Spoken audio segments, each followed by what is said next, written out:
The US is celebrating its 250th Independence Day, but this doesn't seem to be your typical birthday celebration, as America is finding itself at a strange crossroads. The latest Gallup poll, for instance, shows that national pride has fallen to a 25-year low, and the anniversary itself, the celebration itself, has been split into kind of a rival celebrations, one run by the White House, the other by a congressional commission. And it seems that the US can't even agree on how to mark its own birthday. So what really is going on? And are these just small twists or something reflective of more fundamental issues? And what may be the next chapter of the American story like this? Welcome to Podcast, hosted by me, Liu Xin. I'm in Beijing, and I'm really happy to have with me today, also joining me from Beijing, by Ben Norton, editor-in-chief of Geopolitical Economy Report, who has a channel on YouTube with almost 750,000 subscribers. Now, Ben has been covering American politics and foreign policy for years from a critical perspective. So it's interesting to have Ben to share his thoughts on this very important issue. Ben, how are you? I'm good. Thanks for having me. I'm honored to be here for this important discussion. Likewise, likewise. This is a very important moment. But at this moment, how are you feeling? Because you're an American. Yeah, well, I identify with many of the people you mentioned in your introduction that many Americans do not feel strong national pride. I think this is understandable because, the US is at a crossroads in many ways politically. We see an extremely unpopular government. It's not just Donald Trump, it's many different institutions. And we see, constant reports of corruption. We see totally unnecessary wars, the war on Iran, the horrific atrocities against the Palestinian people. I mean, there's not a lot to be very proud of these days. So it makes sense why so many Americans feel this way. Meanwhile, economically, many people are struggling to make ends meet. We see growing inequality, growing poverty. So it really is in a difficult moment, the United States on this 250th anniversary. Well, I was watching Fox, for instance, yesterday, just trying to get, the kind of vibe and atmosphere and what people are talking about. But you seem to get I seem to get the impression that a lot of people are very happy, especially where the Fox reporters were focusing on. And they were also using the opportunity, for instance, the latest football match between the American team and another team, and the crowds were extremely happy, and they were using this. They said, doesn't that show the happiness, the vitality, the wonder of this place? Is that a true reflection of what this nation is at this moment, or is it only part of it? It's a very small part of it. I mean, everyone knows that Fox News is Trump media. And if you only watch Fox, you really will not understand what's happening in the country. If you look simply at polls that are done by many different firms, you can see that Trump's approval rating is extremely low. In fact, given the time in his administration, which is less than 2 years at this point into his administration, he is the least popular president at this moment in his administration in modern history. He has an approval rating of around 37%, with a disapproval rating of around 60%, which means that three-fifths of Americans disapprove of Trump and the US government. Now, to be fair, it's not just Trump. I mean, Trump is extremely unpopular, but if you look at polls for many different government institutions, approval ratings are extremely low, including in Congress. They're, right now around in the teens, but at some points they're in the single digit range. So we see, mass disenchantment, mass anger. The Democratic Party is also very unpopular, which is why we see a rebellion happening inside the Democratic Party with many young candidates, more progressive candidates, in their 30s who are, rising up and challenging the older establishment leadership. And there's this kind of internal struggle going on in the party and all this fighting going on. So if you had to describe what the political climate is like in the US right now, I would say extreme polarization. We see that There are many people who don't like the government, and even the people who don't like the government don't like the main opposition party. So there's a lot of disenchantment. And that's at the political level. At the economic level, we also see this kind of bifurcation where if you look at certain parts of the US economy, it looks like things are going very well. But that's only for a small percentage of wealthy Americans. And increasingly, if you follow the financial press in the US, there's been more and more discussion of a term called the K-shaped economy. They call it a K because ever since the pandemic, one part of the economy, which is asset holders, people who own, stocks in, especially in index funds like the S&P 500, they've seen that their wealth has exploded. The S&P 500 is breaking records constantly. The stock market is breaking records on the AI bubble. But, in the US, nearly 90% of stocks are owned, 87% of stocks are held by 10% of the population, the richest 10%. 1% of the richest Americans own about half of all stocks.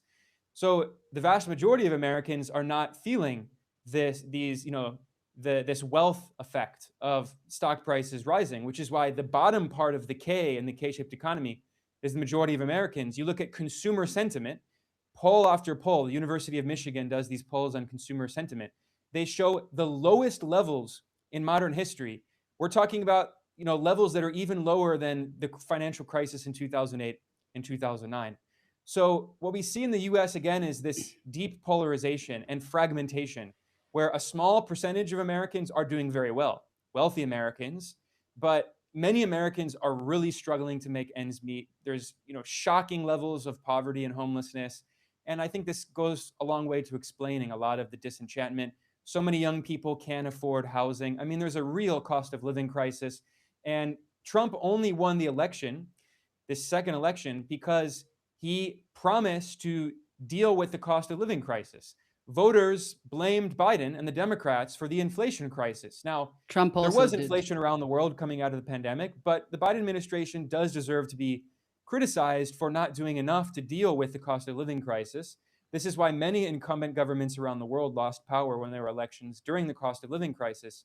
But of course, Trump has failed to in any way rectify these problems. He's only made the issue worse. In fact, inflation is now picking up once again, largely due to his totally unnecessary war against Iran. So you just look at issue after issue and you see deep polarization and fragmentation and disenchantment. What's in it for millennials, Gen Zs? When you talk to young people, what is their overriding sentiment?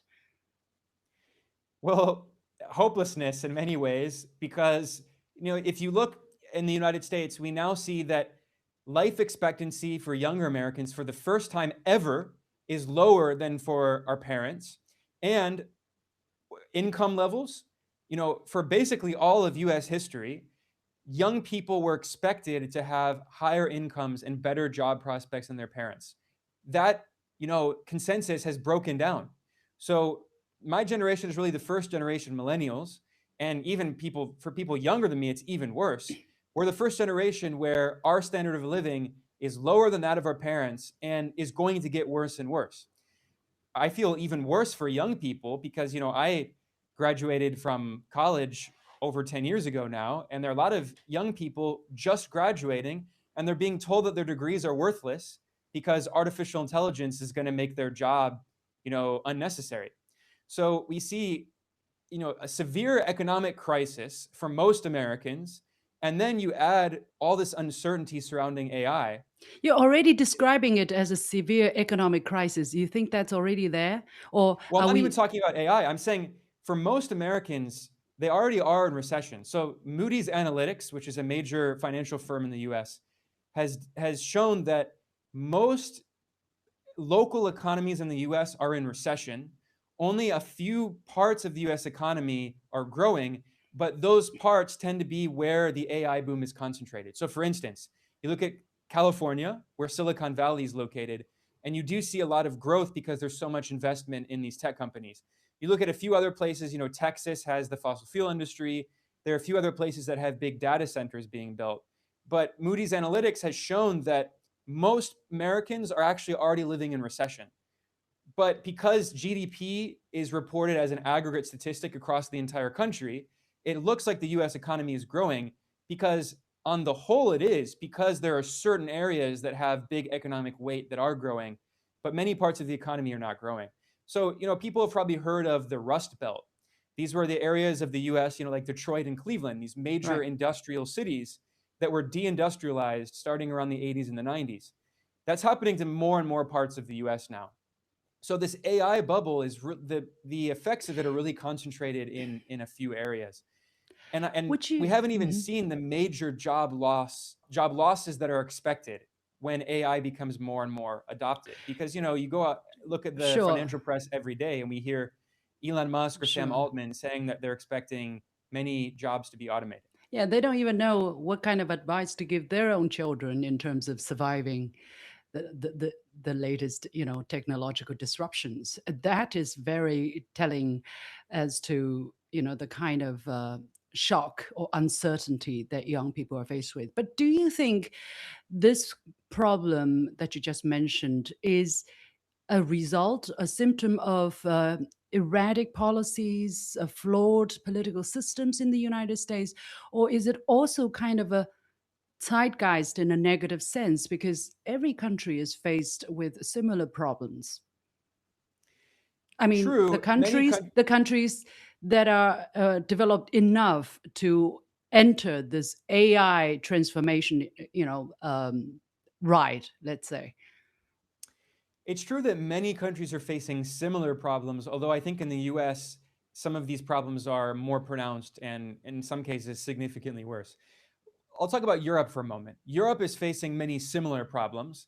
And I think the political problems in Europe are actually quite similar to those of the US as well, the economic and the political problems, which is in the West more generally. We see a clear decline. And you can even go back to the 2008 financial crisis, where Europe never really recovered from that crisis. The US kind of did by reinflating bubbles we now call the everything bubble. The US reinflated the housing bubble, which made homeowners feel wealthier, but young people feel trapped. They can no longer buy a house. It's too expensive. China obviously dealt with a real estate bubble, but the Chinese government made a policy decision saying that houses are for living in, not for speculation. And in 2020, Chinese policymakers passed the three red lines policy. They restricted lending to real estate developers and they intentionally deflated that bubble. Obviously, China is still dealing with the impact of that. But in the US, the government is very afraid of doing this. And many European governments are afraid of doing this because so many people hold so much of their wealth in real estate, and especially the older population, baby boomers as they're known, and these are the people who tend to vote. So politicians don't want to pop the real estate bubble because then voters will be mad at them because their real estate value will fall. But that traps an entire generation out of any home ownership, so they can't feel like they can get on the ladder where their wealth can grow and they can actually have a middle class life. Housing is a big issue in many countries around the world. There are ways to deal with it, but politically, it's this problem that many Western politicians can't deal with. And then you bring in all these other issues. And in reality, what we see in the West is more and more discussion of oligarchy.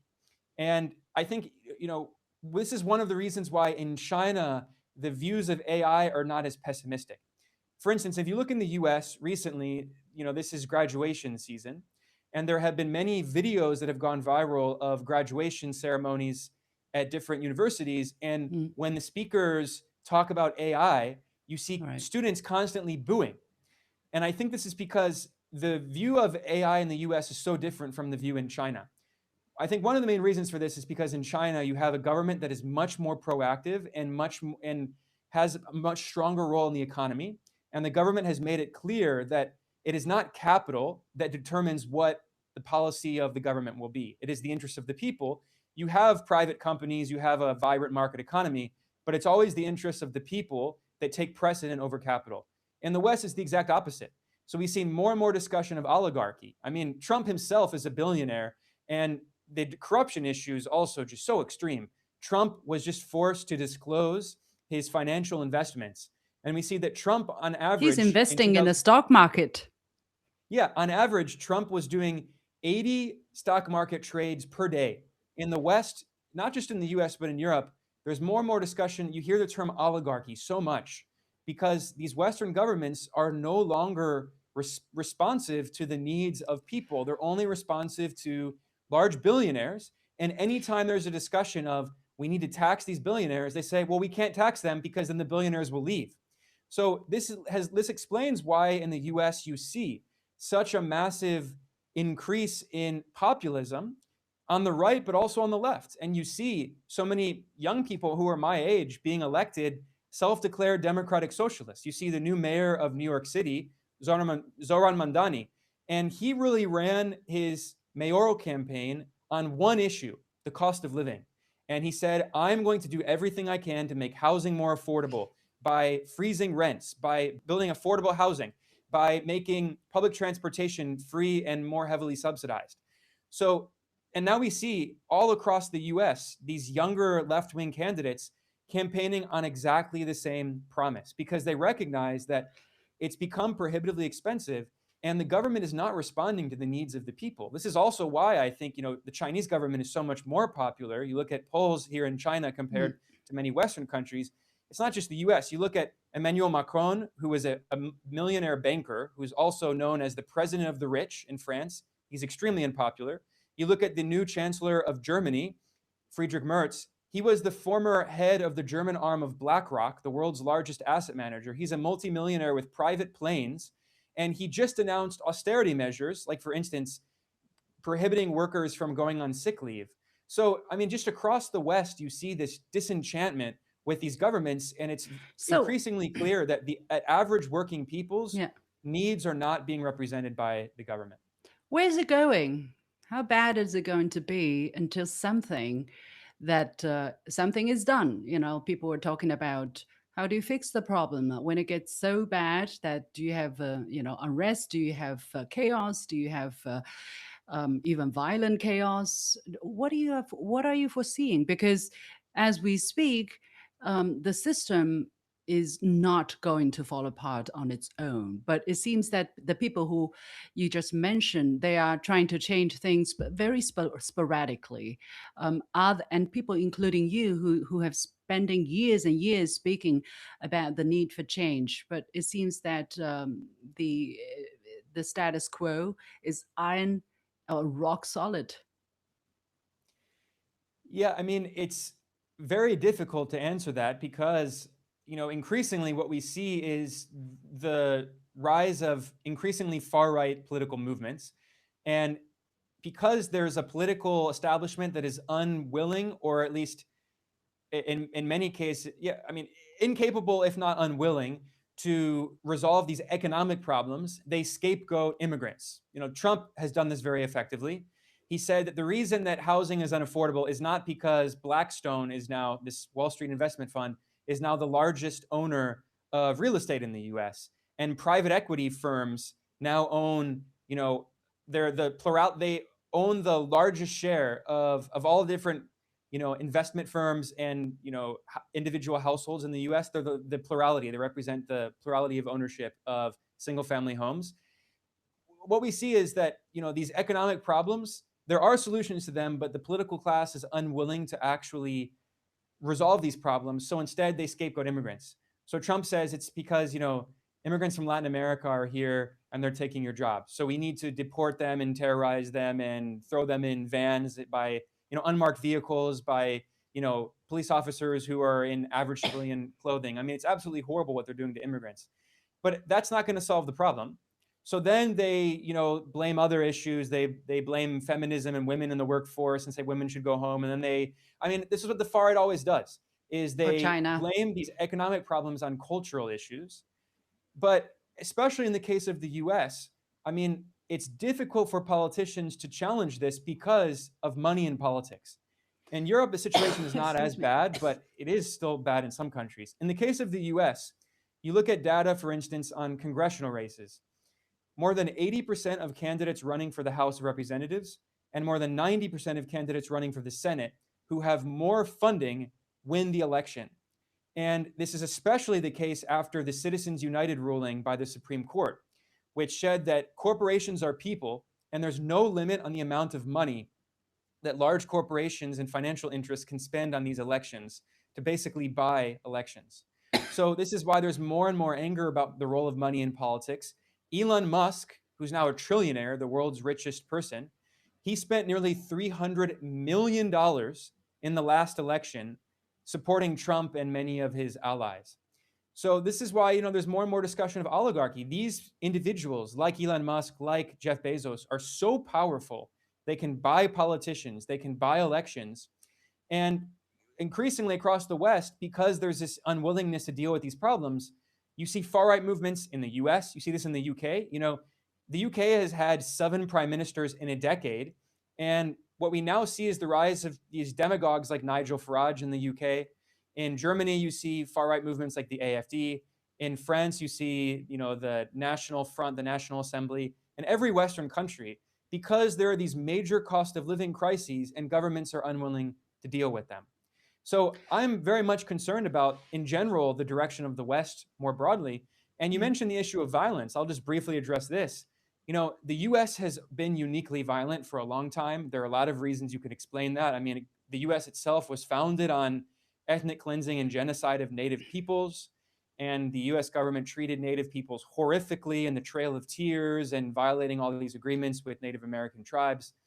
So, there's always been this violence, and kind of frontier culture and cowboy culture and guns have been a big part of US culture from the very beginning.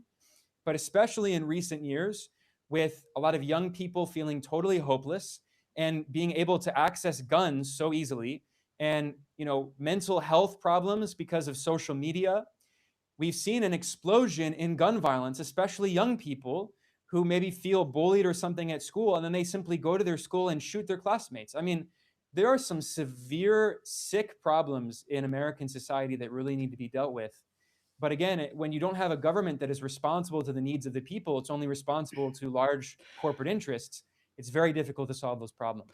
How how do the average person, especially an average young person who are watching this, who are looking for some answer, what's your advice to them? Because as exactly as you mentioned, the psychological stress, all of the situation you have mentioned, this kind of psychological stress that's put on young people who are just entering society has been a central concern, I would say. If you go all over the internet, what is the most popular channels? For instance, a lot about self-help, a lot about fighting stress, mental health, physical well-being.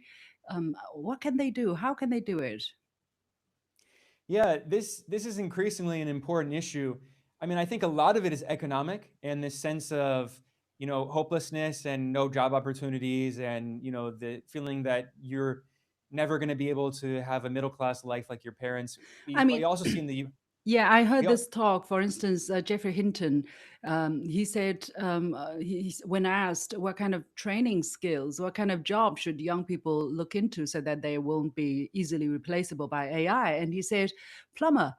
And then after the show, he said people always thought he was joking when he said that, but he was not joking. So that gives you the idea of how much hope a young person can have after they spend so much money getting as good a diploma, as good an education as possible. Then one of the world's foremost godfather of AI tells them, try to become a plumber because that is a safe and realistic choice. Yeah, I mean, and you can't have a country just where everyone's a plumber, right? You need people who have the money to pay the plumbers to fix their sewage issues. I mean, what we see a major crisis happening, and like I was saying, I think a lot of this is economic, but then you also add some of the other issues, like especially social media. This around the world has become an issue. In the U.S., for instance, a lot of schools actually for young children are banning phones in schools. I actually think this is a good idea, because you also see, especially among young women, all these issues who are on Instagram and they feel like they don't like themselves, and they see all this unattainable, all these unattainable beauty standards and things. You also see this for young men who see like fancy cars. In the US, you even have these businesses where you can like pay for an hour to take photos with like these fancy cars like a Ferrari, and post photos on Instagram as if you own them. I know Wow. China, for instance, has restricted some of this, like these unrealistic wealth standards, and wealthy people in China are not able to flaunt their wealth on social media. I think the US should consider learning from China's example and try to adopt some of these policies. But in general, I mean, we see so many different issues coming together. And I think if you had to really explain what the fundamental problem is in the US and in the West more broadly, it is this idea that the government is not accountable to the people. It's only accountable to the rich, to very powerful corporate interests. I mean, in the case of the US, by the way, the Epstein scandal is just the perfect embodiment of all of this. We don't even have time to get into that. But it's right. People are rightfully outraged at the levels of predation and, you know, exploitation and just how out of touch these elites are.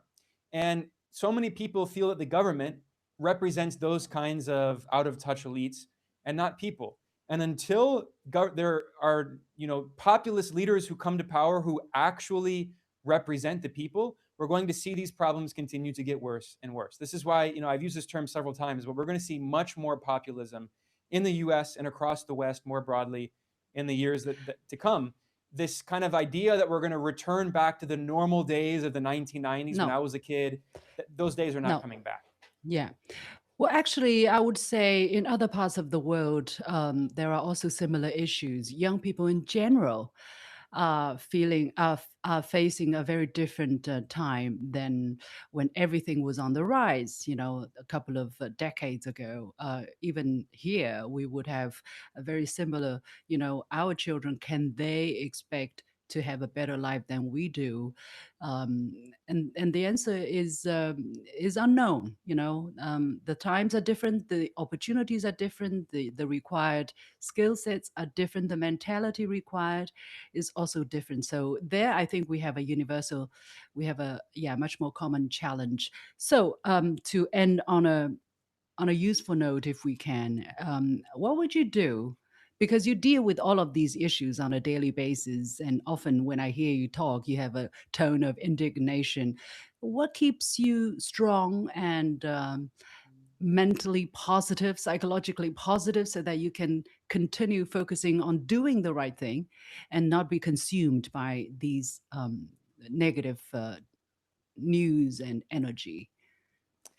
Well, not to be too hopelessly optimistic here because we have to be realistic, but you know, one of the things that keeps me going is just understanding things in kind of a historical context. That the issues that we're dealing with today are quite substantial, and certainly I think they're probably bigger than the issues that my parents dealt with, but not bigger than the issues that my grandparents dealt with. World War II, the Great Depression, go back even further, especially in the case of the U.S. I mean, we talked about a lot of the problems in the US, but there are, of course, some good things that have happened in the US.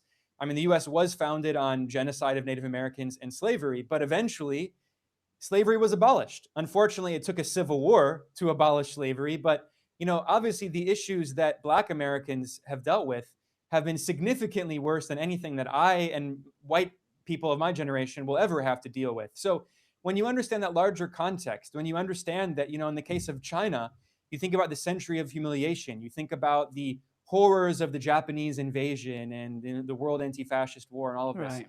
That wasn't that long ago. I mean, there are still a few older people who remember those days. So when you Who think about that fought? Yeah. context, it does give you a little more hope that if our ancestors, if our grandparents were able to deal with those problems, I think we will be able to. But I just hope it doesn't take, something like a civil war or World War II. I think, you mentioned this problem of violence. I'm very concerned as well that when you have these major political problems that aren't resolved, I'm concerned about the possibility of entering a much more chaotic time where there's more conflict in the world. Going slightly forward before we wrap up, because many people are foreseeing a real collapse of the economy, because the stock market is so dangerously high. Some people have been warning of another huge plummet in the stock market, hence depression, economic difficulty, and so on and so forth. What is your prediction? Well, there's no question that the US stock market is in the biggest bubble in history. In fact, there are some financial analysts who are arguing that, a lot of people have compared the AI bubble to the dot-com bubble that popped in 2000. There are some analysts who said, actually, you have to go back to the railroad bubble of the late 19th century. Yeah. And the Financial Times just published data showing that actually the speed of the inflation of the AI bubble is even faster than the railroad bubble. So there's nothing like this that we've seen in history.